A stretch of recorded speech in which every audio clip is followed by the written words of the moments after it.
Hi, you join me. Where are we? We're about near Aldgarth. It's 2 o'clock in the morning. Love the pain. I'm walking on the A702. There's no cars. Walking in the middle of the road. It's fucking great. I love this shit.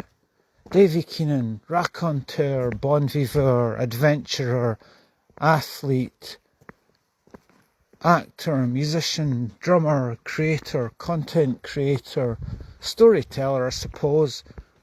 He tries a wee bit of everything. He's the jack of all trades, master of none. Master at being full of shit, you know what I mean? So what we did was we cycled back from Abington just because, with no lights. So the choice was get the bus from get the bus from Biggar or Abington, or just cycle to Abington, maybe get the bus, gamble, see if they'll let me take the bike on the bus at Abington. But then I got to on the way to Abington, as I was drifting away, come back to myself, that glorious space, private space within yourself that you actually feel normal, where you feel like your own thoughts aren't gaslit and shat on the whole time. It's quite cool now. Nobody can fucking interrupt me, so everything I'm saying now I think's quite okay. Isn't it funny, as a little aside before I get back to the story, about my decisions as to how to proceed home? Isn't it funny how sometimes when you speak to certain people, that's if people actually listen to what you say and not actually wait for their turn to speak. They don't actually listen to you. They just wait for their turn to talk at you. They don't actually listen to what you say and interact with what you say. Is that how movie scripts come about? Just a little random thought there. Is that how movie scripts come about? Because they go, in my sane world, I say something, you say something, then I say something. We actually listen and interact, and so I wouldn't have to talk to my fucking self at 2 o'clock in the morning in the dark and a little bit cold, standing in the middle of the road talking to a fucking phone, if people, not everyone, but invariably, if historically and in the present, people didn't fucking interrupt me, not listen to what I say, devalue what I say, not take on board anything I say, and just want to talk at me and not listen and learn and just interact with me on a human level. So I've got to do this. But anyway, back to the thing. So I got to Abington and I thought to myself, it was a choice. I didn't have much money, so I thought, at least use, I think, actually get some of the things at least that I say, which actually is good, It would be nice if in person I would be actually valued as the reasonably fully put together person that I believe I am. Anyway, less of the sob stories. Let's just continue with the story. So I got to Abington and I thought, will I... that's what I was going to say about movie scripts, right? People probably, I'm just a wild guess, maybe people write scripts and short films and things because they go, I say something, not only to parody what people say and take the piss out of what people say and expose bullshit in the interactions, the half-baked interactions that you have in real life, but also to create an idealized version or just a better reality, like I say, because certain people in my life don't seem to want to interact with me, so I've got to create it now. So I could say, how was the ride today, Dave. What happened? Oh, well, da-da-da-da-da.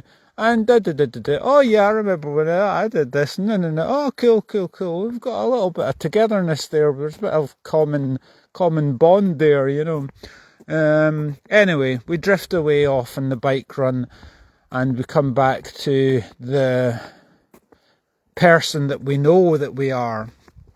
It's a shame, isn't it, that we have to go into heavy isolation to feel sane and build ourselves up. Have I explored that enough over the years? Anyway, so we get to Abington, and also we just keep this going. You've got to talk to yourself to feel sane. And then, of course, if someone watched this, they go, oh, Dave's fucking insane. So not only is everything I say bullshit in real life, but then when I have to then catharsize that bullshit situation by talking to myself and doing it in a video, then if the same people that caused me to do that bullshit, then if they watch this, they then call me insane for doing this. So is anything I do sane? I'll decide what's sane. And I think this is quite sane because it makes me feel good. Just like a good 40-mile bike ride. And let's get to that. So we get to Abington. And it was a choice between let's get the bus home or Burger King. I thought, yeah, Burger King, fuck it.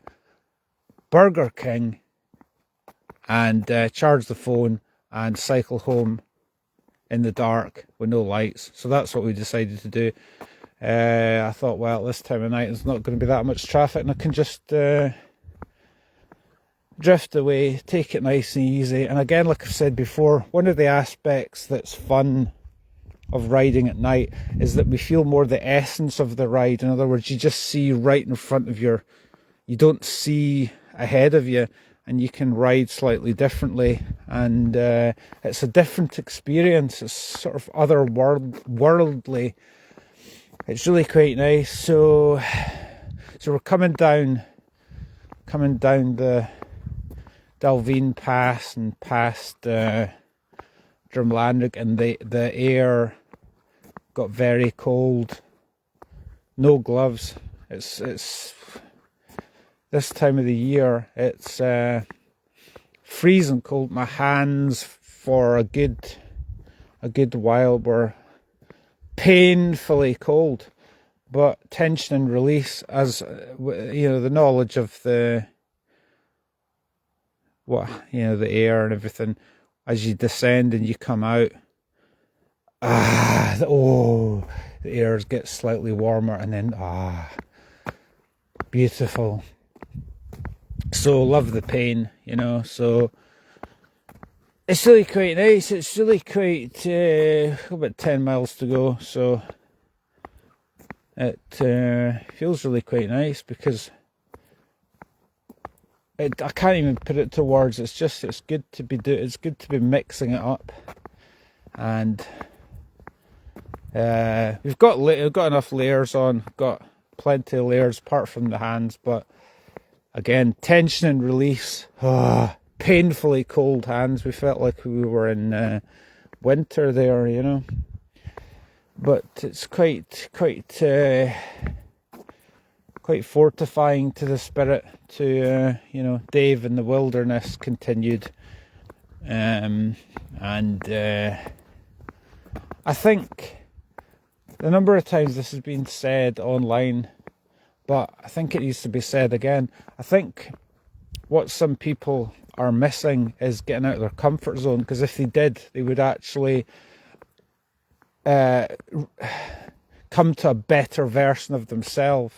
And it doesn't mean, and maybe if they did that, then they'd be a little bit more relaxed and chilled, and maybe they'd listen a bit more, and they'd be able to interact with their fellow humans a bit better. But I'll do the work for everyone. I'll continue as David in the wilderness on his bike, you know, going out there and exploring to find that beautiful, blissed out space that I think we all could benefit from. You know, if everyone could experience that, then perhaps human relations would be a lot better and the state of the fucking society would be better, wouldn't it? Rather than people, you know, anxiety would be less, wouldn't it? We'd have less anxiety, we'd have less anger, less pent up emotions, frustration, low vibrational horseshit emotions. And then we might actually respect each other a bit more. You know, I think that's what a lot of people are missing, is living their life to the full, getting out of their comfort zone, and people being a bit less twatty, for want of a better expression. Anyway, Dave has got 10 miles to go. No cars. It's really quite beautiful. No lights, but no cars. And it's late, but I don't give a flying fuck because I feel really quite buzzing just because. And there you go, the training journal that never ends. I think we're really continuing to build a momentum, build to hopefully a good crescendo when we hit the national championships in August. And if I can just reference Graham O'Brien, it's times like this, you know, Foo Fighters, you know, rides like this that remind me that, as I say, mix it all up, find situations like this to reinvigorate the whole process and to increase the momentum even more than we already have done. So I think, and obviously the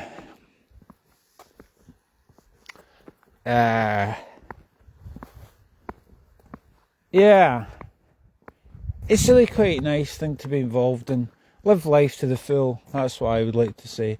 Live life to the full. So it's late. I won't be going. And that's another thing. When you work hard, you train hard, you get a good night's sleep. So that's what I want to be doing the next couple of months in the build up to the national championship. Is work hard, train hard. Nice and tired, chilled, so that we hit the sack and fall asleep and sleep like a baby. And the stars in the sky are looking really quite nice now. There's no people to interrupt this beautiful feeling that I feel. Anyway, sleep well, good night, and sweet dreams.